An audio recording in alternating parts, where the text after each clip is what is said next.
Hi and welcome back to Inspired to Game. I'm Sean. And I am Lola. Today we are talking about En Route. Now this is a flip and write game on Kickstarter by Crowdy Games. We want to thank them for sending us a prototype of this game to review. Now before we get into our review, we'll give you a very quick overview of how to play it. In En Route, you play a tour guide trying to give tourists the best view of the city. Each tourist has their own preferences of what they want to see. Red circles prefer noisy, entertaining, and crowded spaces. Green squares like urban nature and garden locations to explore. Blue triangles enjoy cultural locations such as art galleries and museums. Purple pentagons are special tourists that are used in only some city locations. To begin the game, the first player will take a look at their hand of 3 cards and choose one to place down in front of them. Now, the player to their left and right will place one of their 3 cards down beside it. If you're playing a 2-player game, your opponent will place both cards. Now, the first player will choose their card and one of the other 2 that was played and discard the other one. Now, for the next phase of the game, everyone will look at the 2 coordinates that were chosen by the first player, and simultaneously they'll find that coordinate on their map. If it was 2 different numbers, you'll have 2 locations to choose from. Once each player has chosen their location, they will fill in that square with the amount of tourists that were on those 2 cards. And from there, everyone can draw 2 route sections if one of those sections is adjacent to one of the squares of the section that they just filled in. Alternatively, you could just fill those tourists into that location and draw 1 route section anywhere within your map. As you play the game, you can draw your route sections anywhere in the city. They don't have to connect. However, at the end of the game, you will only score for 1 connected route. And your route can't double back on itself as well. Each of the tourists that you place along your route will score you based on how many of their type of locations they went by. So the more of their type they got to see, the happier they are and the more points you'll get. You'll also score for common landmarks, and each map has different rules as well as different and unique scoring opportunities. Each game will also have 3 goal cards which you'll want to try to go for, as they're worth a ton of points at the end of the game. Once 10 rounds are complete, you'll look at your maps and make sure that all your route is connected. If there are any extra sections that go off, not part of your route, you will erase them, as well as any tourists that weren't on your route so aren't going to score. Then you'll check to see who's completed the goals, how many points you've scored, and see who is the best tour guide of them all. Now, I gotta start out with that I absolutely love this game. It is peaceful, has a zen element to it, but it's nice and thinky and engaging. It's never boring, and it's super quick too. It is, yeah. Now, the aesthetic of these boards is really nice. So the different cities are laminated, and it comes with dry erase markers with even erasers at the end for each player as well. So it's very easy to use and to set up. There's a lot of illustrations on them, but they're not too busy. It's quiet, it's kind of understated. My favorite is the first city that has all these little, I'm going to say, fandom Easter eggs in it. And I can't quite figure out all of them because I'm not involved with some of them, but it was a lot of fun figuring out that that's what that referenced. Yeah, I forgot about that because we haven't played First City in a while, because that's one of the fun things about it, because it comes with a variety of cities. So First City is nice and easy. It walks you into the game nice and simply. Now, as you go through each city, they have their different challenges, different advantages as well. So it's a lot of fun to play through all the different cities. It creates a whole lot of variety. So there's a great amount of replayability here, because with each city, they're so exciting. As well, the goal cards make each game very highly specific with what you're trying to accomplish each game, because it's important to go for those goal cards. They're worth massive amounts of points. But if you have one that's directing you to the outside edges, or directing you to zigzag a lot, or to do loops, it really makes a difference in what you're going to be doing. So this is called a flip and write, as opposed to a roll and write, because there are no dice here. And I like that element where there's no dice, so you remove that random element of that. So instead, everybody has cards, and you flip your cards over and you choose what you're going to do based on what shows up. But it gives a lot more choice and direction, and I really like that. I find that whether you're the first player or not, it's a lot of fun choosing, because as a first player, you get to choose, okay, this is one coordinate that's going to be in it for sure. And same with the other player as well. If you're playing with 2 player, then you know one of them is going to be in there for sure. But what's really makes this game engaging and fun is that you're constantly thrown curveballs. You never know what's going to happen. So you have a plan, you have a goal, but then your partner puts out these coordinates that kind of really mess you up.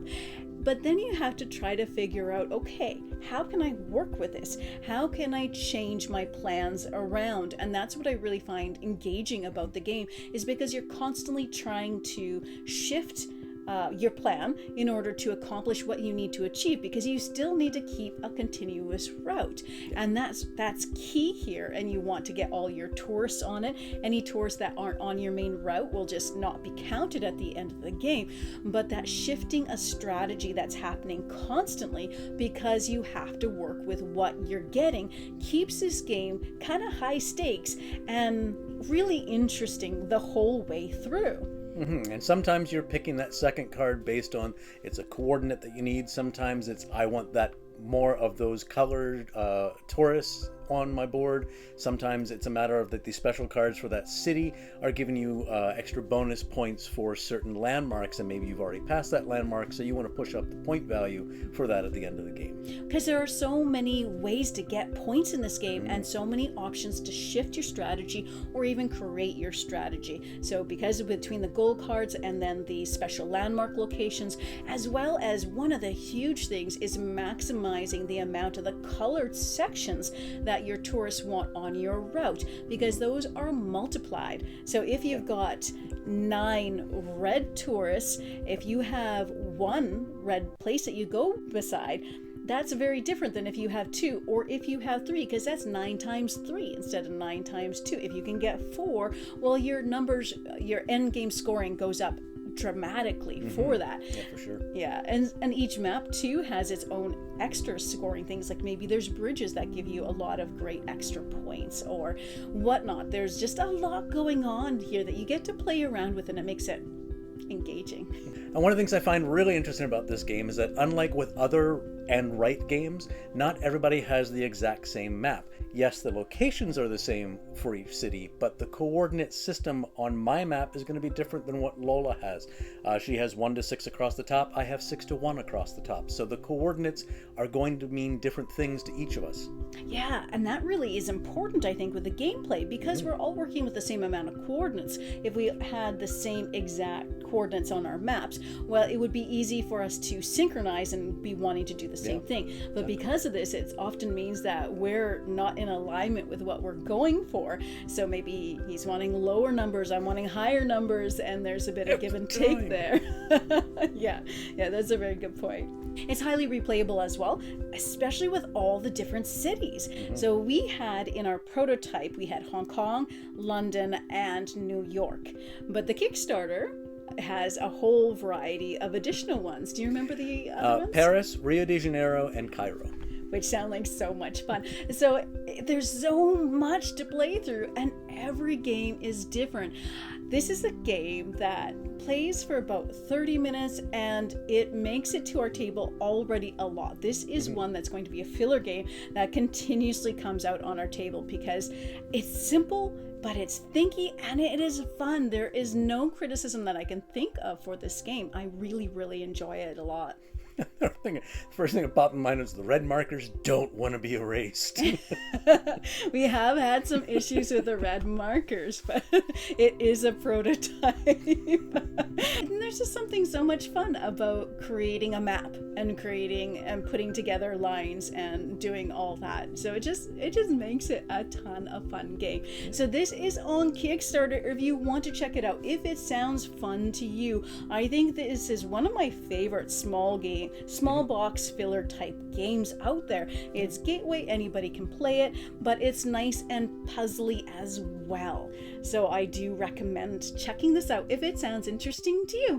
Well, thank you so much for watching our video today. If you've enjoyed this video, please support the channel by subscribing if you haven't already. And as always, happy gaming, folks. To play the game, the first player will look at their cards of 3 hands. Oh my god! Okay.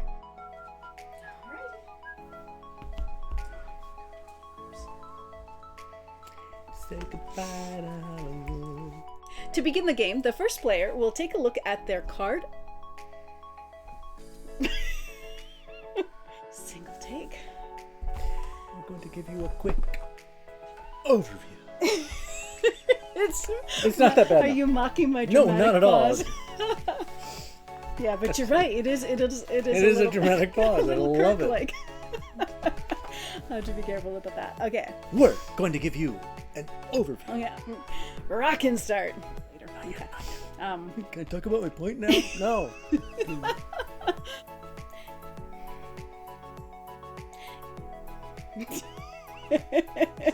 Psych. You don't bring up your point yet. No. Okay. I have a different point I want to make. Believe it or not. So what the flip is a flipping right? Okay. We hear you thinking, what the flip are they talking about? I was gonna say engaging again, but I've said that a lot. But was one take. Doesn't happen a lot. I don't even. Mostly because of me, because I'm like, oh no, it's my part. Blah, blah, blah, blah.